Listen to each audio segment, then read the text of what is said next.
Halo, malam-malam semuanya.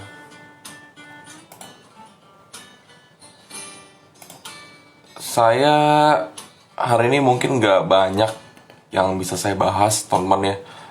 Kecuali ada beberapa hal ya, beberapa hal yang saya tahu saya pasti akan bahas. Tapi nggak banyak yang saya bahas untuk minggu ini ya, karena sejujurnya saya skip banyak temen ya.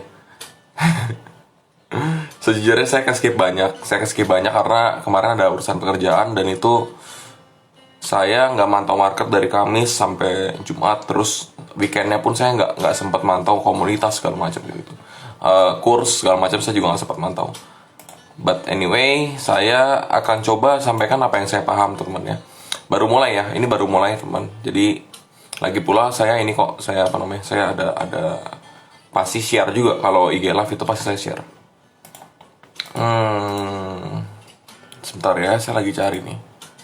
Saya lagi cari dulu.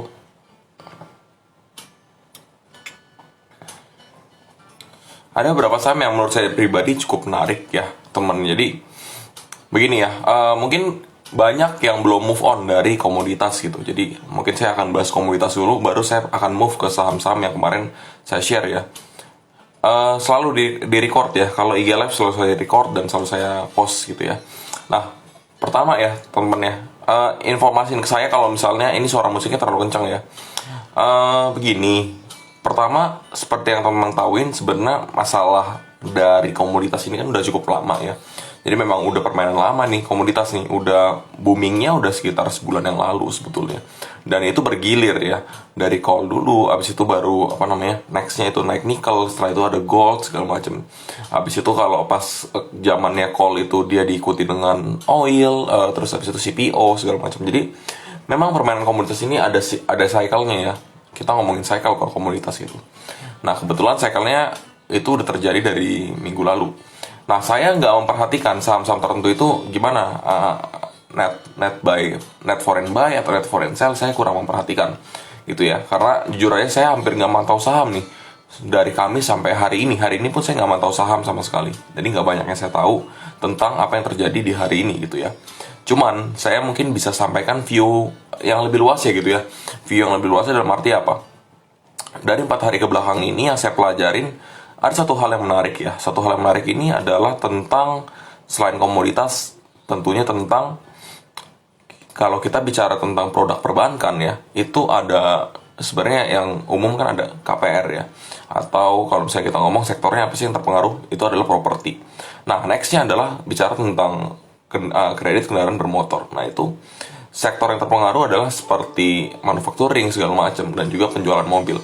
Jadi semua emiten yang memiliki memiliki andil dalam penjualan mobil, jelas ini adalah sektor yang sangat terpengaruh gitu ya. Nah, terpengaruh positif, teman. Jadi kalau kita perhatikan ya, kemarin saya ada postingnya di di Telegram ya. Sorry, suara saya sampai habis nih. Ya, kemarin saya ada posting di Telegram, teman ya, tentang Expo ya, Expo yang udah saya share gitu ke teman-teman semua. Nah, dalam 4 hari itu penjualan dari based on OTR ya. OTR itu harga mobil yang kasar gitu ya. Nah, ini kita cuma ngomongin data penjualan kendaraan.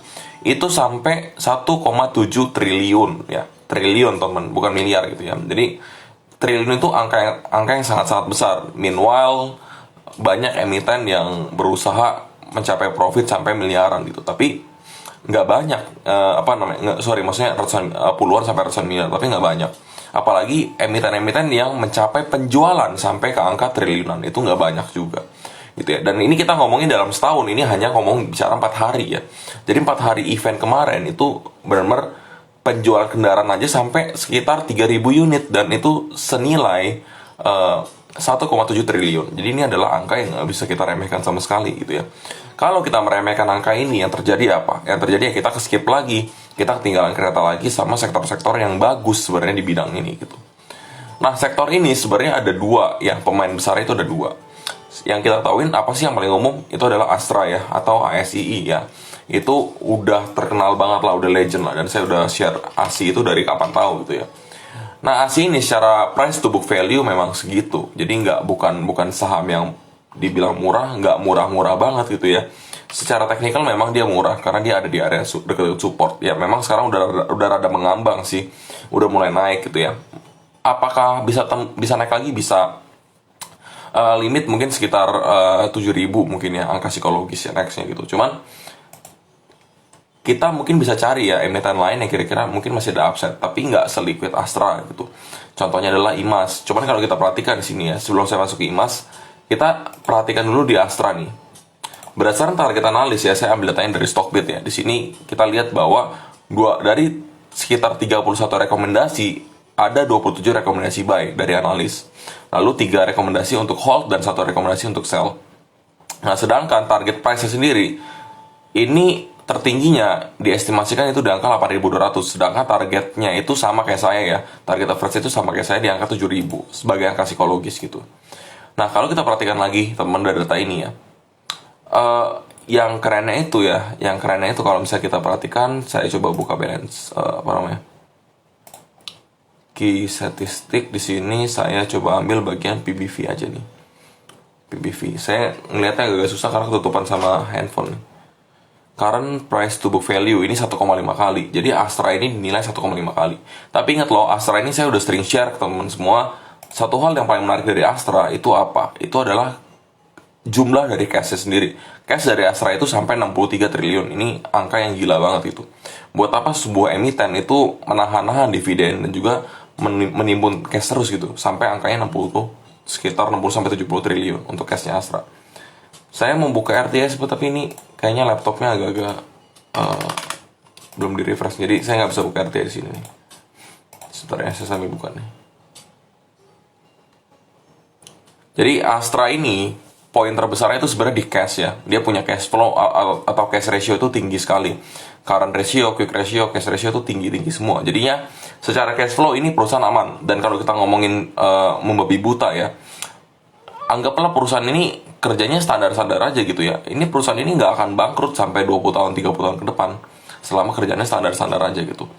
Jadi artinya apa? Astra ini emiten yang sangat-sangat aman ya. Saya nggak bilang bagus ya, saya nggak bilang bagus secara upside gitu, tapi saya ngomong ini aman. Setidaknya kita tahu nih, ini Astra ini perusahaan super aman dengan harga yang sebenarnya ya ini menurut saya pribadi harganya harga standar gitu ya, harga yang mendekati harga wajar lah, jadi nggak terlalu jauh gitu range-nya.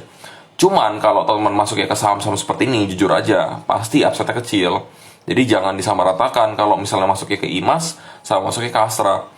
Teman-teman masuk IMAS mungkin bisa dapat saham ARA gitu ya, naik sampai 20% sampai 20%, 25% gitu. 15%, 10% itu masih bisa. Tapi kalau masuknya Astra kemarin naik 10%, iya. Tapi 10% itu udah tinggi banget dan itu udah apa ya? Wonderful banget gitu ya. Jarang banget saham-saham blue chip yang sekelas Astra itu naiknya sampai segitu tingginya gitu. Biasanya naik 3%, 5% itu udah tinggi banget dalam sehari. Tapi kalau sampai naiknya lebih dari itu berarti ada something gitu ya. Nah, mungkin something ini adalah sesuatu yang diantisipasi oleh para investor. Karena apa? Karena mendekati salah satu pameran terbesar ya, yang dilakukan oleh bank, gitu ya. Yang kemarin exponya oleh BCA, yang saya share di sini nilainya sendiri sampai ke angka sebentar nih, kayaknya laptop saya mesti di refresh tapi agak lemot soal ini. Oke. Saya coba cariin gambar yang kemarin saya share ya teman-teman ya. Jadi angkanya itu benar-benar fantastis ya. Nanti saya akan sebutkan detailnya. Saya nggak tahu itu angkanya mungkin belum yang update terakhir, tapi udah mendekati update terakhir karena mendekati jam closing ya. Sebenarnya saya update itu, jadi harusnya nggak terlalu jauh range ya gitu. Sambil nunggu data dari Telegram atau mungkin saya refresh laptop dulu kali ya. Sebelum saya refresh laptop, saya mau menyampaikan lagi nih. Sorry ya, sorry saya agak lompat-lompat ya. Jadi ngomongin Astra, ngomongin IMAS segala macam, saya belum kelar ngomongin Astra, ngomongin IMAS, tapi saya mesti lompat dulu ke komoditas karena saya agak lupa juga tadi menyampaikan. Komoditas per hari ini pada turun semua ya. angkanya angka ARB lah ya, 67% gitu ya. Ini saya ambil dari Stockbit ya. Ini oil dari 109 jadi 102, brand oilnya itu dari 113 jadi 106, lalu gasnya itu jadi 5 ya, turun tipis banget kalau gas sih. Cuman minus 0,05. Nikelnya ini turun tipis banget 0,03% atau 15 poin dari 48.230-an something ya. Atau 40-an something itu jadi 48.226. Jadi ini nggak sangat-sangat apa ya, sangat-sangat nggak signifikan lah angkanya lah ya, angka-angka kecil semua. Nah, terus kita perhatikan lagi di sini ada TINS ya, atau TIMA ya. TIMA ini yang luar biasa teman, dia masih terjaga harganya. Nah, terus berikutnya emas. Kemarin emas sempat menyentuh angka 2000-an ya. Nah, tapi kalau kita perhatikan sekarang emas itu kembali ke angka 1960. Jadi turunnya juga nggak terlalu banyak, 1,27%. Silver gimana? Silver turun 3%-an. CPO turun 5%-an. Tapi CPO turun 5%-an, harga CPO sekarang masih di angka 6.900. Jadi artinya masih sangat mahal. Nah, kalau ngomongin komoditas, kita mesti ngomongin apa itu yang disebut dengan DMO atau Domestic Market Obligation ya. Jadi itu adalah pembatasan yang dilakukan oleh pemerintah secara kebijakan untuk membatasi supply dalam negeri dulu gitu. Jadi pasokan dalam negeri harus terjaga dulu. Kalau pasokan dalam negeri nggak terjaga, yang akan menyebabkan yang namanya inflasi dalam negeri. Nah, inflasi ini bagus apa nggak bagus, tapi kalau terkontrol. Kalau inflasi nggak terkontrol ya nggak bagus gitu ya. Nah, kasus ini kalau misalnya kita perhatikan inflasinya terjaga, artinya DMO-nya harus terpenuhi dulu ya. DMO terpenuhi, komoditasnya terjaga, harga barang nggak akan naik dengan signifikan gitu ya. Naik dikit-dikit wajar karena harga komoditasnya lagi mahal banget gitu. Nah, kemarin DMO dari CPO itu naik sampai 30%. Ini akan membantu banget pasokan dalam negeri gitu ya. Karena banyak sekali isu yang mengatakan bahwa semenjak CPO-nya naik ya dari harga 3.000-an sampai dengan 7.000-an kemarin ya, itu banyak yang menjualnya keluar gitu ya. Nah, permasalahannya gini teman, barang batu bara dibandingkan dengan CPO itu beda.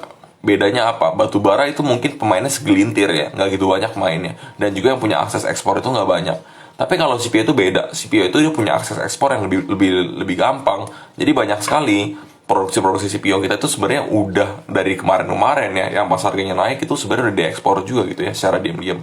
Makanya pasokan dalam negeri itu berkurang. Ya kalau supply-nya berkurang wajar ya. Kalau supply berkurang, demand-nya tetap tinggi, wajar banget harga CPO-nya naik. Harga minyak goreng naik sampai dari yang tadinya 20 ribuan ya, 20-25 ribu itu menjadi 40 ribuan ya per 2 liter kalau nggak salah ya, apa per liter gitu, saya lupa. Seingat saya per 2 liter ya harusnya, harga pots gitu loh, minyak goreng pots gitu. Jadi kenaikan tinggi banget, bahkan ada yang sampai 44.000, 45.000 harganya gitu untuk satu minyak goreng aja. Jadi kemarin itu belum ada DMO-nya ya, sekarang udah ada DMO-nya nih. DMO-nya udah jelas ya, 30% itu untuk CPO. Jadi harusnya untuk supply dalam negeri itu mulai terbantu. Contohnya sama lah kayak kasusnya Januari kemarin kan itu kita ngomongin batu bara ya, batu bara DMO-nya belum ada. Nah, batu bara itu DMO-nya dinaikin juga gitu ya. Harga DMO-nya juga ditetapin. Harga DMO batu bara itu dibuat sampai dengan rate-nya 70 ya. Sedangkan kalau semen kan sampai 90 DMO batu baranya.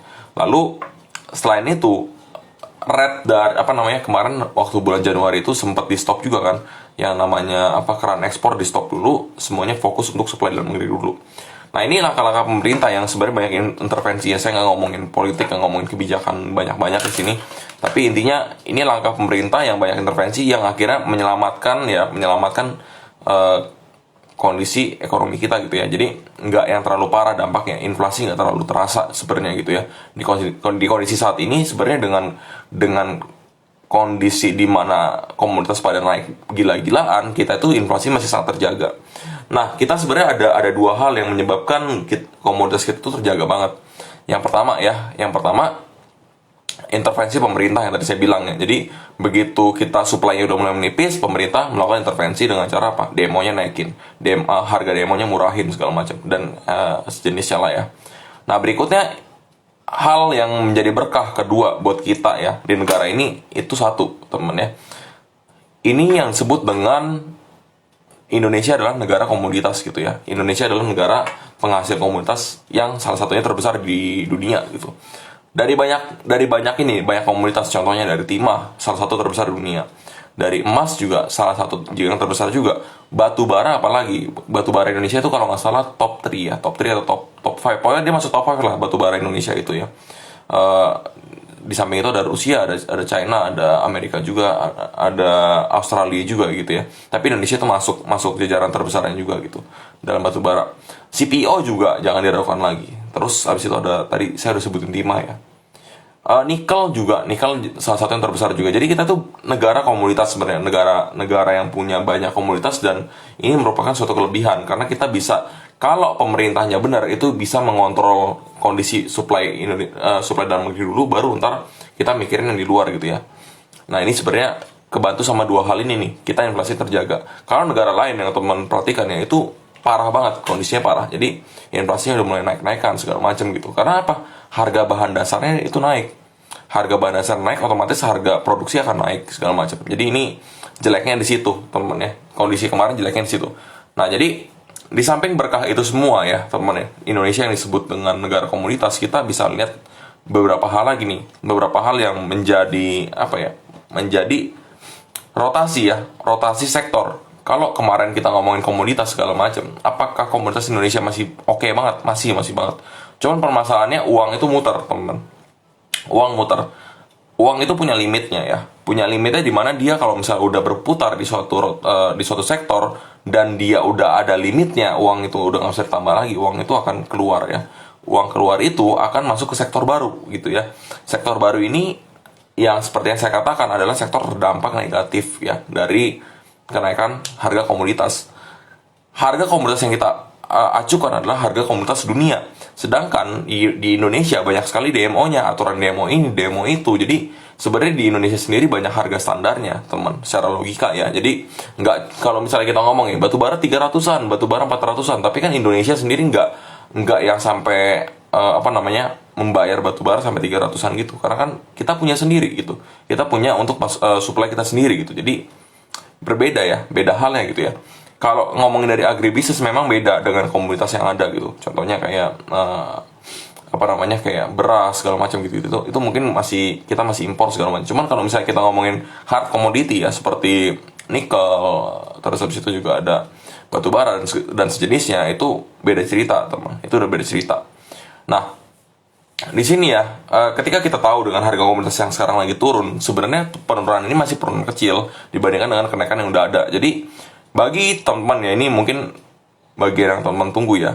Kalau teman-teman punya saham-saham komoditas, perhatikan komoditasnya itu apa. Ya, ada saham-saham komoditas yang sebenarnya upside-nya masih bagus dan juga terdukung oleh intervensi pemerintah lagi dan juga aturan pemerintah. Contohnya adalah nikel ya. Nikel itu dibatasin, nggak boleh kita impor, nggak boleh kita ekspor nikel mentahnya gitu ya. Biji nikel kita nggak boleh ekspor gitu. Ditahan, semuanya harus ada smelternya, semuanya harus ada processingnya, ada processingnya di sini. Nah, kalau ngomongin alur produksi yang temen nih tahu ya, dari segi bisnis itu sebenarnya produksi itu alurnya ada 3 ya. Ada yang namanya raw material. Next dari raw material itu ada yang namanya WIP, atau kalau bahasa ekonomi kan WIP ya. Kalau bahasa Indonesia gampang itu artinya adalah work in process atau barang setengah jadi lah kalau bahasa kasarnya. Jadi raw material atau barang atau bahan mentah ya. Terus habis itu juga ada barang setengah jadi ya. Ini ada proses sedikit nih ya. Habis dari barang setengah jadi ini ada proses akhir, namanya adalah finished goods ya, atau barang selesai gitu ya. Barang yang udah selesai atau selesai produksi gitu. Nah, proses dari mengubah raw material menjadi work in process itu ada added value-nya, teman. Contohnya saya punya bahan nih. Bahan saya adalah karet misalnya ya. Saya punya karet nih, saya punya getah karet. Getah karet ini adalah raw materialnya, teman ya. Ini secara logika ya. Getah karet raw materialnya. Lalu saya ubah getah karet ini menjadi suatu produk ya, atau barang setengah jadi lah ya. Misalnya saya ubah getah karet ini menjadi suatu bahan yang kira-kira bentuknya nggak begitu beraturan, dan juga ini istilahnya adalah olahan karet gitu ya. Olahan karet yang istilahnya bisa dibentuk untuk jadi apapun lah nantinya gitu, bisa jadi ban, jadi segala macam gitu ya, jadi bahan dasar mobil segala macam gitu. Nah, atau bahan sofa segala macam gitu. Jadi banyak opsinya. Nah, ini barang setengah jadi. Nah, kalau kita perhatikan dari getah karet diubah jadi barang ini kan, jadi karet yang setengah jadi ini kan artinya ada added value dari yang tadinya getah karet misalnya dijual per kilonya, ini perumpamaan ya, per kilonya yang 100.000 diubah menjadi barang berikutnya ini yang setengah jadi, itu akan ada added value senilai 200.000 misalnya ya. Padahal modal produksi yang dibutuhkan dari raw material menjadi work in process tadi itu nggak nyampe 50.000 teman. Jadi artinya apa? Dari 100.000 modalnya itu naik jadi 120.000, naik 20%, tapi harga jualnya naik 100% ya. Jadi modalnya 100.000, kita jual, modal dasarnya kita mungkin getah karet produksi segala macam kita modal 80.000, terus harga jualnya 100.000, kita untung 20.000. Tapi kalau kita olah menjadi barang setengah jadi tadi, 80.000 ini akan mempunyai value sebesar 200.000, naiknya 120.000. Padahal modal produksinya sendiri dari 80.000 ditambah 20.000, modal produksinya hanya sekitar 100.000, tapi kita bisa punya added value 100%-nya senilai 200.000 gitu ya. Nah, terus getah karet ini yang tadi udah jadi barang karet setengah jadi ini akan diubah lagi teman menjadi ban ya, ban karet misalnya ya, ban untuk kendaraan-kendaraan. Ini contoh aja ya. Ban untuk kendaraan-kendaraan ini adalah finished goods-nya atau barang akhirnya gitu ya, barang jadinya. Nah, barang ini, teman-teman ya, barang ini itu punya added value yang lebih tinggi lagi. Dari 200.000 itu bukan jadi 300.000 ya. Setengah jadi ke barang jadi itu bisa eksponensial naiknya. Bisa sampai 400.000 ya. Jadi itu yang kita sebut dengan hilirisasi ini, dari hulu ke hilir gitu ya, proses ini. Nah, ini yang lagi didorong pemerintah dalam proses nikel gitu. Maka dari itu banyak kemarin yang menyatakan bahwa nikel ini nggak begitu bagus nih, nikel story nggak begitu bagus karena sorry saya ngomong kepanjangan, kasihkan nih, saya sambil ini ya, saya sambil restart PC saya ya, atau laptop saya nih, soalnya agak-agak bermasalah laptop saya ya. Nah, sambil saya restart laptop saya lanjutin lagi tadi ya, ngomongin yang nikel gitu ya. Nah, hilirisasi nikel tadi temennya ini akan menjadi dampak yang sangat positif karena ada added value-nya gitu ya. Beberapa emiten nikel ya, yang kita tahu kan ada Antam dan juga Inco. Nah, Inco ini emiten yang menarik teman. Ya, kenapa menarik? Karena Inco ini itu pemiliknya itu Kanada dan Jepang dan juga Indonesia gitu. Jadi ada 3 pemilik di sini secara negara. Sedangkan kalau misalnya kita ngomong secara terang-terangan dengan rules yang ada gitu ya, nggak boleh ekspor nikel mentah segala macam. Artinya sebenarnya kan Inco ini kan supply dari Kanada dan juga si Jepang juga gitu ya, karena kan mereka ada negara ini kan ada kepemilikan juga gitu ya melalui perusahaan-perusahaannya gitu. Nah, ini akan menjadi dampak yang positif juga. Oh, berarti mereka ini udah punya customer tetap gitu ya. Maka dari itu kan kemarin Indonesia kan dapat sempat diisukan kan mendapatkan sanksi dari Uni Eropa segala macam gitu tentang pembatasan ekspor nikel dan juga penghentian ya, bukan pembatasan lagi, penghentian ekspor nikel mentah gitu ya. Harus diproses jadi minimal barang setengah jadi, itu adalah perintah dari presiden gitu. Nah, kalau yang tadi saya bilang, kalau udah benar-benar diproses jadi barang setengah jadi, barang setengah jadi tuh dari nikel tuh bervariasi banget teman. Misalnya si negara A ini, negara Kanada ini requestnya setengah jadinya seperti ini, negara B requestnya setengah jadinya seperti ini. Semuanya itu customize ya. Jadi ini apa ya, ini akan jadi added value yang sangat-sangat tinggi untuk industri kita ya, yang berhubungan dengan nikel. Kemarin ada isu lagi, ini saya nggak ngerti ya isu ini benar apa enggak, dan juga saya nggak gitu baca secara lengkap juga beritanya. Katanya katanya kendaraan listrik itu udah nggak pakai nikel lagi segala macam. Jadi penggunaan nikel itu di stop segala macam. Cuman ya nggak bisa secepat itu transisinya pertama ya. Dan juga nikel itu fungsinya banyak, nggak cuma untuk baterai doang gitu, asal teman tahu. Jadi maka dari itu kita harus tahu juga nih. Sebentar, saya sambil buka trading view lagi ya. Oke ya, mana nih trading view. Nikel itu banyak ya, dia salah satunya untuk bahan besi juga, untuk selain baterai ya, ada bahan besi, pokoknya banyak bahan material di situ lah ya. Tapi salah satunya sih besi sih, yang paling pakai nikel juga gitu. Ntar saya buka trading view di sini. Nah, ini kebuka nih sama Astra nih ya. Nanti saya mau ngomongin Astra-nya sama Imasnya, belakangan saya ngomongin komunitas lagi nanggung soalnya. Atau saya buka aja deh Inco sama itu sekalian ya. RTI. Inco ya, Inco kita lihat teknikalnya gimana.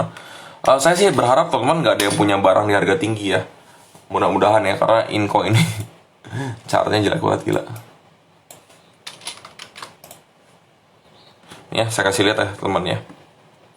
Chartnya Inco kurang begitu bagus, tapi ini supposed to be ada titiknya gitu ya. Ada titik untuk pemberhentiannya. Gampangnya seperti ini.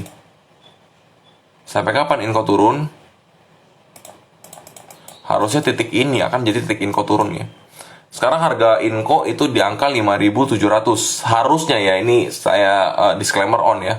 Full disclaimer on di sini. Harusnya Inco akan ada reversal di kisaran 5.550. Kisaran ya, sekali lagi ya.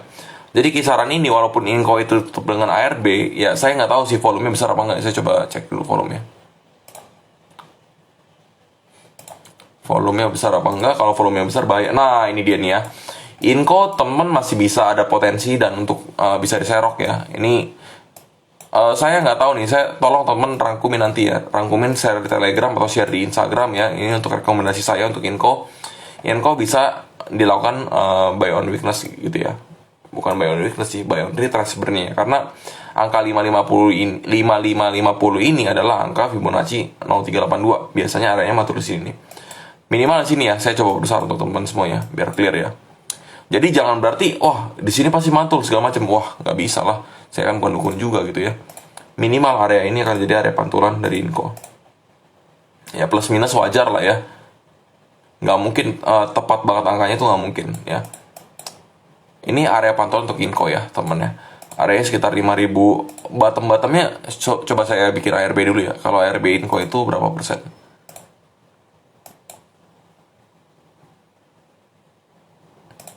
Kita buat ARB misalnya kan 7% ya. Nah, ini ARB-nya Inco nih, coba.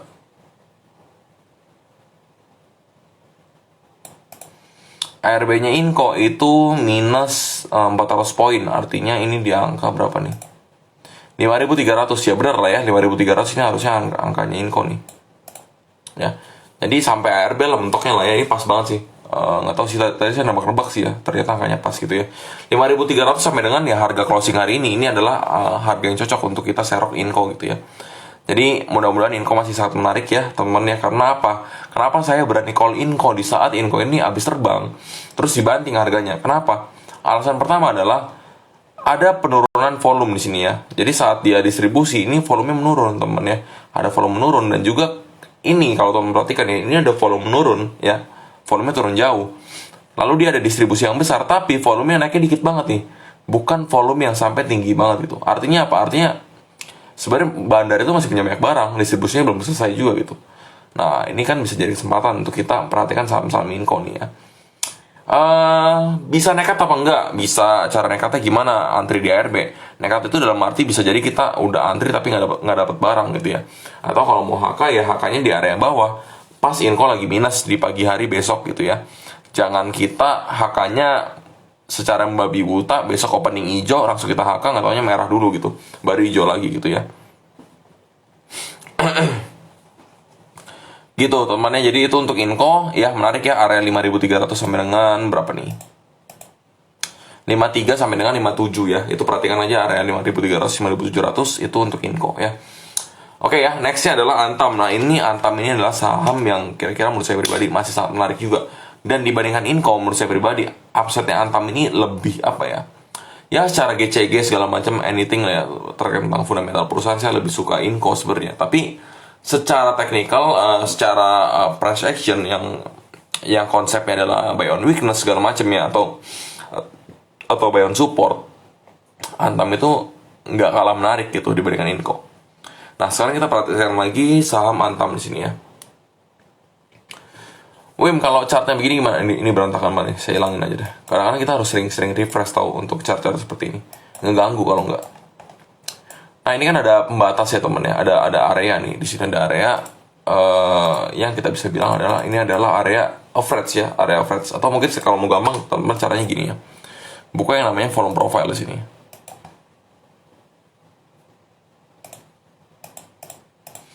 Nah, volume profile mengatakan bahwa di sini datanya adalah average tertinggi ada di angka berapa nih? 8.300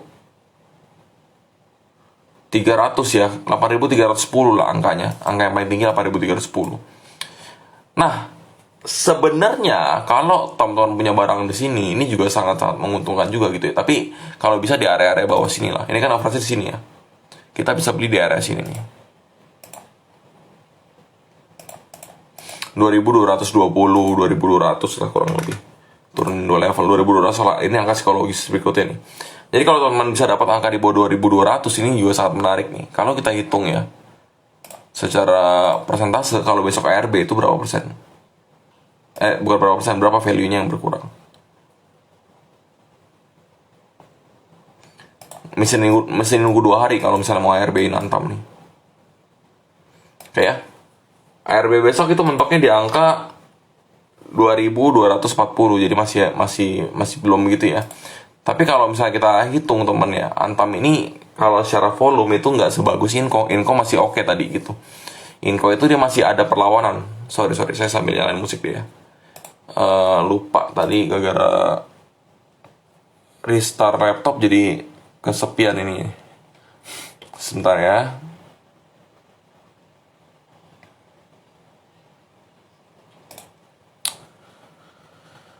Jadi gitu ya temen ya, kita perhatikan dulu nih komunitasnya yang benar kayak gimana ya. Kalau ngomongin batu bara segala macem, batu bara oke apa enggak oke, tapi kayaknya turunnya belum dalam-dalam banget ya. Kayak saham-saham nikel ya, saham-saham nikel yang sebenarnya masih terdampak gitu ya, tapi turunnya belum begitu dalam.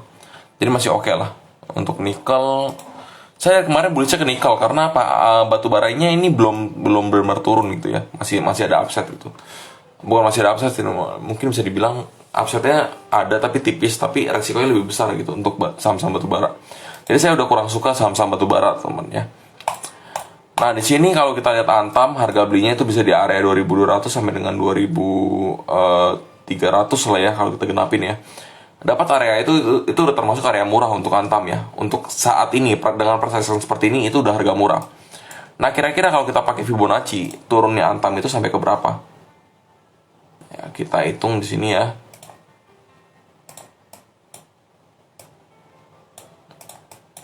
Setidaknya sampai 2270 itu Antam akan turun nih secara Fibonacci ya.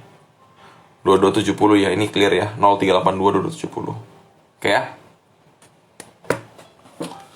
Oke ya, next abis Antam, Inco segala macam. Nah, kita akan kembali ya. Ini saya kayaknya udah ngomongin komoditas sudah cukup ini ya, cukup detail. Growth-nya Inco bagus banget, growth-nya Antam juga nggak kalah bagus ya, tapi tetap bagusan Inco secara growth segala macam.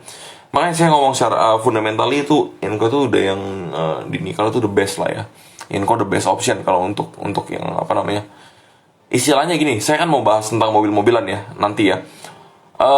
Inco itu ibarat Astra gitu ya. Kalau si siapa namanya, si Antam ini saya ibaratin Imas gitu. Jadi layer 2-nya lah ya, pemeran kedua gitu ya. Inco ini capnya 56T, sedangkan Antam juga kurang lebih 56T juga gitu. Tapi ya jelas kalau dilihat dari 57T malahan Antam lebih mahal ya. Secara valuasi lebih mantepan Inco sih sebenarnya. Oke ya, saya masuk ke bagian bahasan berikutnya. Itu saya akan bahas yang namanya kendaraan ya di sini ya. Pertama ASI ini saya ingin share ke teman-teman semua nih. Saya buka Telegram dulu ya. Di sini ada informasi tentang penjualan selama Expo kemarin nih. Ya. Penting gak sih Bim data ini? Menurut saya pribadi penting karena kita kan harus tahu ya. Kita harus tahu kira-kira kemarin ini kan ada banyak emiten ya. Nggak cuman kendaraan, ada properti juga segala macam. Cuman ya selain itu kan kita mesti lihat juga nih yang menarik apa gitu ya. Nah ini ya, ini yang saya foto kemarin temen ya. Nggak tahu kelihatan apa enggak nih ya. Ini saya foto ya. Ini last update-nya adalah jam 9 ya. Ini dimana ini adalah jam-jam closing. Jadi harusnya data yang saya terima itu nggak beda jauh nih ya. Di sini selama 4 hari dari tanggal 10 sampai dengan tanggal 13 ya. dari opening sampai dengan closing itu penjualan mobilnya 3.166 unit ya. Ini angka yang sangat fantastis. Kalau misalnya kita bagi 4, ini udah lebih dari 750 atau bahkan 800 mungkin ya. Hampir 800 gitu ya per hari. Hampir 800 unit mobil yang kejual per hari. Nah, kalau kita hitung lagi secara grand total ya, ini adalah yang paling mencengangkan nih. Yang mencengangkan dari grand total ini adalah senilai 1,78 T ya. Jadi ini adalah angka sangat besar untuk pameran mobil seperti ini. Ini hanya data mobil doang loh teman. Di sini ada banyak detailnya sebenarnya, tapi ini nggak penting buat saya sih. Seperti Porsche Eropa Auto Prima, di sini dia jual 5 unit ya Porsche-nya. Ada Porsche 5 unit senilai 22 M gitu ya. Ya kalau kita average berarti harga Porsche itu satunya kurang lebih di angka sekitar 4,5 4 M lah ya, 4,5 M something lah ya teman ya. Atau 4,7 M mungkin ya, kurang lebih ya. Temen bagi aja 22 bagi 5 gitu ya. 4,4 M, harusnya 4,4 M gitu ya. Nah, ini adalah penjualan-penjualan terjadi di bawahnya Suzuki segala macam. Nah, dari ini semua data-data ini semua itu ada 2 pemain besar ya. Ada 2 pemain besar yang kira-kira punya penjualan secara unit dan juga secara OTR tertinggi gitu ya. Nah, data ini buat apa sih, Wim? Data ini saya pakai itu untuk menyimpulkan kira-kira emiten apa yang akan kita pilih dari data ini gitu. Nah, produk ini atau brand ini adalah brand Toyota dan juga Honda. Toyota dan Honda itu punya sales yang sangat tinggi, teman ya. Jadi kalau misalnya teman tanya Toyota itu apa, ya jelas itu adalah Astra gitu ya. Honda juga Astra gitu. Jadi ini adalah produk-produk Astra semuanya produk Astra gitu, asik. Kalau misalnya kita ngomong Suzuki, Daihatsu segala macam gitu ya. Daihatsu saya lupa, Astra apa ini ya. Saya coba cek aja ya. Brand dari Indomobil ya. Saya agak lupa, takut salah sebut saya soalnya. Nah, Indomobil ini ada Audi, ada VW ya. Kemarin VW juga ikut pameran, ada Nissan juga Suzuki. Terus abis itu ada apa nih? Ada Kia ya. Nah, Kia ini juga lumayan ramai kemarin nih. Brand-brand besarnya Audi, VW ya tadi ya. Sisanya nggak gitu ini sih, nggak gitu banyak ini ya. Nah, sekarang kita masuk ke Astra ya. Pokoknya Astra itu kan ada Toyota, Honda. Bentar, brand. Jadi sales mereka itu, asal teman tahu ya, kalau teman mau tahu dari si Toyota ini menyumbang kurang lebih sepertiganya dari yang namanya penjualan OTR tadi. Jadi kalau misalnya teman lihat tadi OTR 1,7 T, itu artinya apa? Artinya 1,7 T itu yang nyumbang 500 M itu kurang lebih adalah si Toyota. Toyota artinya dari Astra gitu ya. Nah, secara penjualan ya, ini kita ngomongin OTR gitu ya. Nasabah ada bayar yang namanya DP, ada bayar yang namanya pokok hutang ini yang nantinya dibayar oleh bank ke pihak dealer gitu. Nah, mereka ini itu artinya udah pasti menjual senilai OTR. OTR ini adalah nilai penjualan ya. Kalau kita bicara laporan keuangan ada komposisinya ya. Laporan keuangan itu ada penjualan, terus ada COGS ya atau HPP atau harga pokok produksi. Di bawahnya ada gross profit. Setelah gross profit ada yang namanya operational cost segala macam gitu. Jadi banyak sekali cost-costnya dan akhir-akhirnya adalah net profit. Tapi kita fokusnya ke bagian atasnya dulu, penjualan dulu atau revenue. Nah, di sini dari Toyota aja Astra itu udah mendapatkan 500 M, teman. Udah fix 500 M itu dari Toyota doang. Sedangkan ada brand kedua yang dari Astra juga, itu adalah Honda gitu ya. Dalam 4 hari penjualan Astra itu udah pasti meningkat tinggi banget, teman. Jadi sebenarnya mungkin ini udah diantisipasi juga ya, diantisipasi oleh investor gitu ya, yang kira-kira mengikuti event-event seperti ini. Karena kan dari kemarin kan nggak ada expo atau yang ada sih kayak Gias kayaknya saya agak lupa kemarin ada Gias apa enggak tuh ya. Jadi kalau pameran offline itu penjualannya itu meningkat signifikan. Kalau pamerannya online ya jelas ini nggak gitu semenarik offline gitu ya. Nah, maka dari itu sekarang ketika offline-nya dibuka, orang-orang itu pada jor-joran untuk transaksi beli kendaraan gitu ya. Nah, menariknya lagi teman ya, suku bunga kita itu masih rendah, suku bunga itu masih murah. belum ada tanda-tanda kenaikan dari suku bunga kita. Kalau ada tanda-tanda kenaikan dari suku bunga kita, ya ini otomatis akan menjadi sentimen yang kurang begitu bagus untuk kendaraan-kendaraan. Ada efek lain lagi, contohnya apa? Contohnya adalah kenaikan PPN, naik 1%. Nah, misalnya mobil harganya 300 juta, PPN naik 1%, artinya mobil ini akan naik sekitar 3 juta. Ini sentimennya kurang begitu bagus, tapi ini akan berlaku kan di kuartal kedua gitu ya. Jadi minimal kuartal 1 dari otomotif ini harusnya bagus. Kalau dari Astra itu udah tercermin karena dia udah naik duluan ya, udah diantisipasi duluan. Ada upside apa enggak? Ada, yang tadi saya bilang maksimalnya harusnya 7.000 gitu ya untuk Astra. Tapi kalau kita perhatikan dari IMAS, ini masih ada upside yang cukup menarik gitu ya dari IMAS. Saya belum lihat komposisi keuangannya si IMAS, tapi kalau misalnya teman mau tahu ya IMAS itu kayak gimana, saya kasih lihat chart besar dulu untuk IMAS ya. IMAS itu pernah di tahun berapa nih? Tahun 2018-an IMAS itu pernah harganya loncat dari 800 menjadi 4.000-an gitu ya.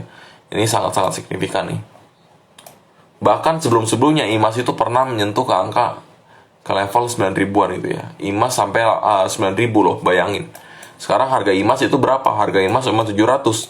Nggak nyampe 10% dari titik tertingginya dia di tahun 2012 gitu ya. Nah, sekarang saya akan buka Stockbit ya untuk data-datanya IMAS. Mungkin kalau saya ngomongin Astra itu teman udah bosan gitu ya. Maka dari itu saya akan ngomongin IMAS sekarang ya. Kira-kira IMAS itu menarik apa enggak sih untuk kita hold ya, menengah sampai dengan panjang gitu. Stockbit ya, kita simpel sih kalau Stockbit ini kita lihat apanya sih? Kita lihat flow-nya aja, kita lihat CAGR-nya aja. Atau kalau gampangnya kita lihat pertumbuhan dari dia punya sales, dia punya net profit segala macam, dia punya equity. Paling gampang nilai perusahaan bagus apa enggak itu adalah dari equity ya. Udah paling gampang equity. Kadang-kadang dari sales itu kita sering keliru gitu ya. Paling gampang ngelihat equity-nya kalau dia naik terus artinya ini emiten bagus gitu ya, emiten super. Kalau equity naik terus harga sahamnya tetap, otomatis kan berarti PBV-nya akan makin lama makin kecil gitu ya. Maka dari itu biasanya untuk menyimbangkan yang namanya standar PBV standar deviasi, biasanya ekuitasnya naik, harga saham juga akan naik gitu. Tapi enggak, itu bukan berarti acuan 100% persis ya. Nah, IMAS ini saya akan lihat key statistik di sini dan juga finansialnya.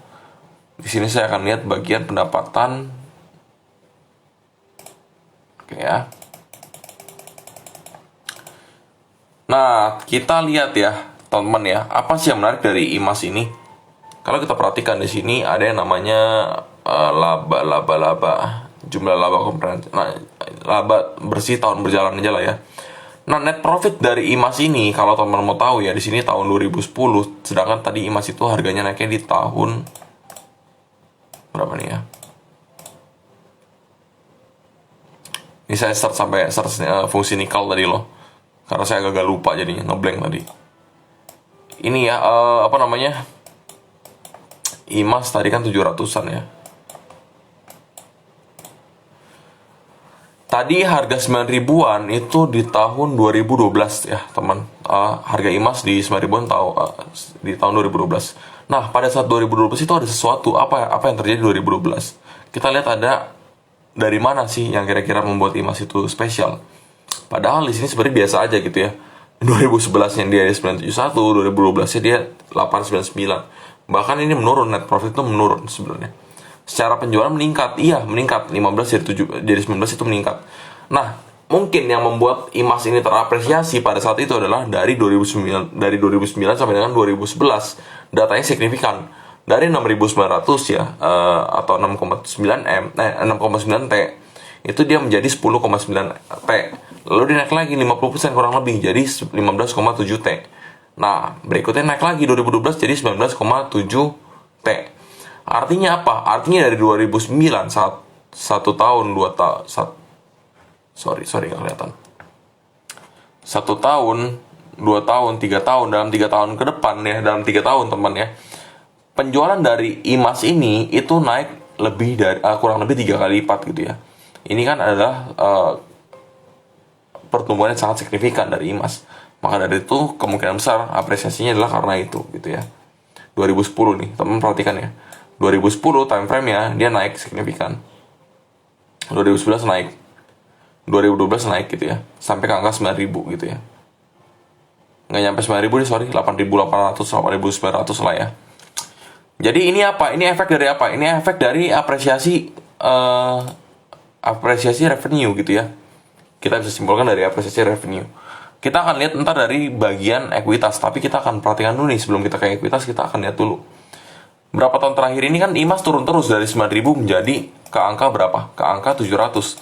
Tapi permasalahannya salesnya IMAS itu atau revenue IMAS itu masih stabil di angka 15T gitu ya. 15T, 17T, 18T, 15T gitu ya.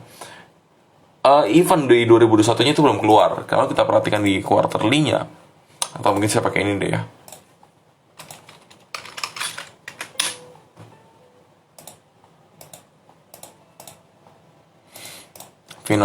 Finansialnya IMAS itu nggak kebuka, bentar. Nah, proyeksi IPS kan merugi ya. Tapi kalau kita perhatikan di sini secara ya, annually, oh iya dia rugi ya. Dia merugi. Capex-nya ada nggak ya? Capex di cash flow biasanya nih. Ya ini ya. Capex-nya IMAS ini nggak kelihatan, sorry teman, nggak kelihatan. Capex-nya IMAS ini 1,3 T kemarin ya. Ini 2019-nya 4,3 T. Operating cash flow-nya 2020 padahal positif loh. 2,5 T. Dan dia ada free cash flow-nya itu dari operating cash flow sama capex ini jadi 1,2 T. Jadi capex sendiri bagus sebenarnya gitu ya.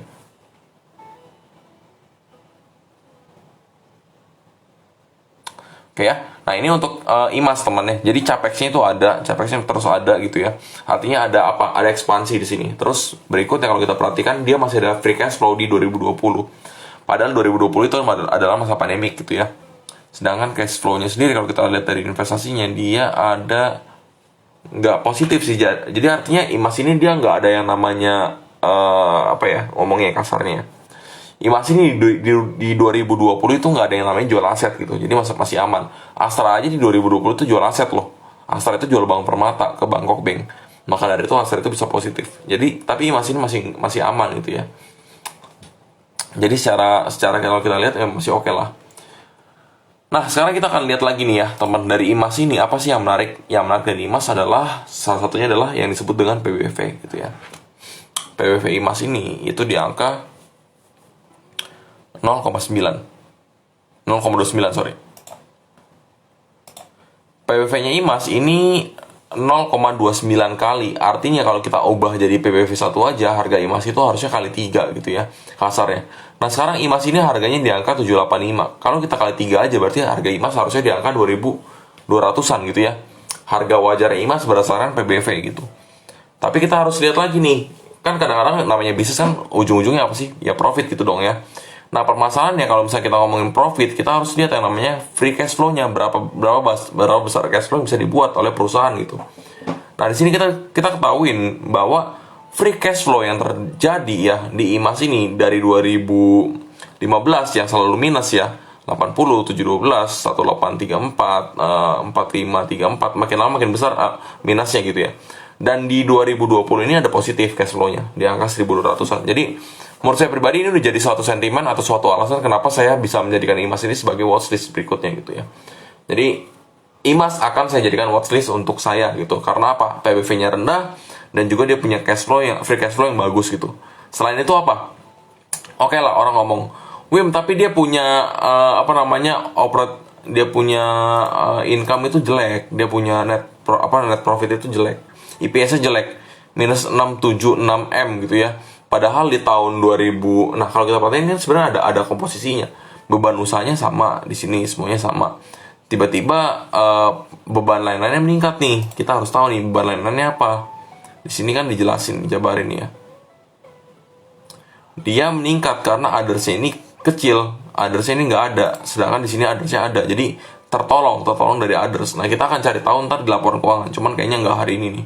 Hari ini udah kemalaman, udah jam 10 nih. Jadi IMAS ini teman bisa bantu saya untuk analisa ya. Besok saya akan lanjutin lagi di bagian laporan keuangannya untuk bedah detailnya, terutama di catatan kaki. Kita akan lihat kira-kira IMAS ini menariknya di mana gitu ya, catatan kakinya. Karena di sini pasti ada penjelasan adders ini apa dan juga kenapa ini bisa dari 2019 dia ada addersnya tinggi ya 769M, lalu dia sekarang cuma 84M. Maka dari itu dia jatuhnya IMAS ini jadinya apa sih? Ya jadinya dia punya net profit itu turun ya, atau minus bahkan ya. Nah di 2020-2019 ini dia punya pendapatan aja turun 18,6T jadi 15,2T. Pandemik gitu ya, wajar pandemik. Nah permasalahannya yang berikutnya adalah kita perhatikan di bagian quarterly-nya dia nih. Quarterly-nya dia di 2021 ini itu 4,5T, 4,9T, 4,5T lagi. Artinya ini kan kurang lebih ada 14T ya. Dalam 3 kuartal ya, 3 kuartal aja nih kalau teman-teman hitung ya. 4,5, 4,9 sama 4,5 lagi kurang lebih kan ada sekitar 13T ya. Itu untuk IMAS penjualannya. Baru 3 kuartal. Kalau udah 4 kuartal, kita ambil contoh lah ya, kuartalnya sampai sama 2020. Artinya di sini udah 14T ya, ada 14T ya. Nah, 14T kalau misalnya kita ambil data sebelumnya aja, artinya kan ada peningkatan laba di sini, peningkatan pendapatan. Kenapa bisa ada peningkatan pendapatan? Simple. Karena ini aja 3 kuartal aja udah 14T. Kalau misalnya kita naikin lagi, di sini ada tambahan 4T lagi. Artinya udah 18T. Nah, secara year on year tadi 18T itu kita bandingin sama 2020 ini ada peningkatannya. Peningkatannya lumayan lah ya, 318 bagi 15 aja gitu ya. Kayak itu untuk IMAS nih. Wim, kenapa nggak bullishnya ke IMJS? IMJS itu beda ya. IMJS itu mainnya di jasanya gitu. Sedangkan IMAS itu mainnya di produk. Jadi dua hal yang berbeda. Tapi ini biasanya saham-saham seperti ini satu supir. Gitu. Jadi kalau misalnya teman perhatikannya IMAS ya perhatikan IMJS boleh gitu ya. Oke ya. Saya nggak akan lama-lama lagi teman karena ini udah cukup malam ya. Jadi mungkin terakhir saya akan bahas bagian teknikal dari IMAS ya. Oke ya, ini mungkin sesi yang atau bisa perhatikan lagi nih. Teknikal dari IMAS itu gimana? Kalau kita ubah time frame begini ya, ini jelas lah. Ini IMAS ini udah jelas-jelas ada di harga yang bottom temen ya. IMAS ada di harga bottom ya. Harga pandemik lah, harga sebelum pandemik lah, harga 2017 sebelum ada PAM ya, harganya di sini segala macam. Jadi ini adalah harga-harga bottom ya. Kenapa saya sih sukanya harga-harga bottom seperti ini? Karena kalau beli saham seperti ini tuh nyantai, buy and hold gitu ya. Jadi kita beli dan kita tinggal aja teman. Ya, kita beli dan kita tinggal ya. Tapi maksudnya tinggalnya bukan berarti tinggal 100% ya. Ini saya akan coba detail bedah dalam time frame yang lebih singkat ya di sini ya.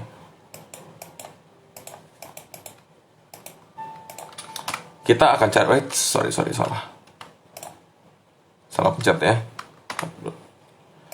Kita akan coba bedah teman ya. IMAS ini ngelihatnya mesti dari mana gitu ya.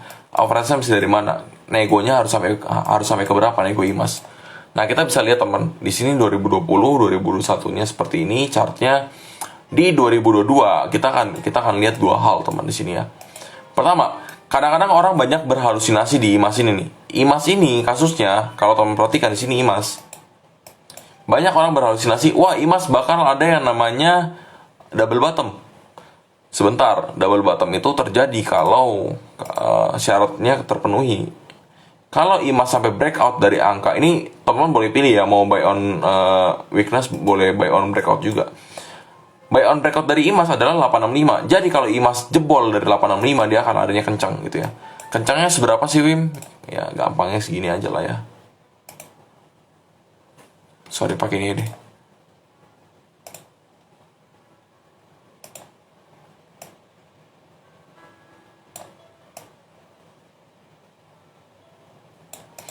Ya, jadi kalau misalnya buy on breakout di angka 865, potensinya IMAS ini akan ada upside sebesar 14,82%. Ini untuk upside-nya IMAS. Nah, next-nya kita akan hitung lagi nih. Kalau kita belinya di harga sekarang, sekali lagi ini bukan untuk FOMO ya. Please jangan FOMO teman ya. Karena saya pun belum selesai analisa, saya belum buka laporan keuangannya. Jadi mohon untuk lebih bijaksana dalam menggunakan uangnya sendiri gitu ya. Your money is your responsibility gitu. Oke. Nah di sini kita lihat lagi ya. Di sini kita lihat kalau kita tariknya dari harga sekarang itu IMAS ada upside sebesar 27% gitu ya. Nextnya lagi, gimana kalau kita punya di harga bottom? Artinya apa? Ada potensi dia punya double bottom ini nggak terjadi secara langsung gitu ya. Nah, artinya kita mungkin bisa dapat di average kurang lebih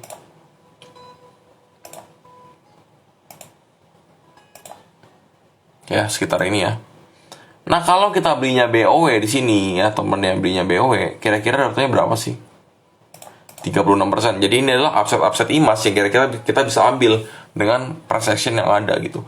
Paling aman yang mana, Wim? Paling aman adalah kalau teman-teman belinya di buy on breakout ya. Walaupun IMAS di buy on breakout sebenarnya juga masuk area support juga. Kenapa saya bilang area support? Ini loh. Kalau teman perhatikan di sini sebelumnya itu ada konsolidasi yang cukup panjang di sini. Nah, ini biasanya akan jadi area yang disebut dengan demand area gitu ya. Ini. Oke ya. Jadi semoga teman-teman ini ya bisa nangkep dengan teknikal yang ada. Targetnya ke berapa, ini targetnya udah jelas semua sih. Semoga teman-teman cukup clear ya. Target yang ada itu berapa persen? 14%, 27%, 30%, tergantung dari harga beli. Jadi ini udah enak banget, udah saya siapin semuanya. Tinggal teman atur money management aja. Dan juga yang kedua, jangan pernah pakai full ya. Pakai full dan jangan konyol, please jangan konyol untuk saham-saham seperti ini, jangan pernah margin ya. Oke. Saya nggak tahu sih dapat jatah margin apa enggak, tapi ya jangan margin lah kalau misalnya dapat jatah, karena nggak bisa langsung naik juga sih, harusnya sih ya, butuh waktu. Nah, IMAS ini sekarang juga ada di konsolidasi gitu ya, volumenya juga nggak begitu besar-besar. Biasanya volume-volume seperti ini itu volume-volume akumulasi biasanya gitu ya, akumulasi, tapi akumulasi di bawah. Jadi artinya apa? Biasanya kalau beginian itu time frame-nya lebih panjang. Bisa aja dia konsolidasi lebih lama. Bisa aja dia konsolidasinya itu di angka 720 sampai dengan 800-an gitu ya. Bolak-balik di situ aja berkali-kali. Sampai akhirnya dia lanjut breakout yang namanya MA20 dan juga MA50. Nah, kalau IMAS ini udah breakout dari MA50, cuman harusnya kalau dia udah breakout dari MA, atau enggak, gampangnya gini deh. Ini cara paling bodoh dan cara paling klasik yang saya bisa share ke teman-teman semua. Cara paling gampang menentukan IMAS itu bisa terbang apa enggak adalah dengan melihat MA20 ini harus berpotongan dengan MA50. Artinya apa? Contohnya ini nih, ya. Pada 19 Agustus 2021 ini IMAS ini berpotongan nih, ya. MA20 dengan MA50 ini berpotongan. Nah, setelah berpotongan, harga IMAS itu naik. Naiknya berapa, Wim? Naiknya ini. 36% naiknya, ya. Nextnya lagi, kapan berpotongan lagi? Berpotongan lagi itu di tahun 2000, sekitar 2000 berapa nih? 2020 ya, setelah pandemik. Pas pandemik awal gitu ya. Nah, di sini kita bisa cari dulu level. Oke, ini berpotongan, tapi di sini agak-agak dempet dan dia mulai turun lagi. Nah, kita bisa ambil berpotongan yang mulai melebar. Nah, kalau mulai melebar seperti ini, kalau kita hitung upside-nya berapa?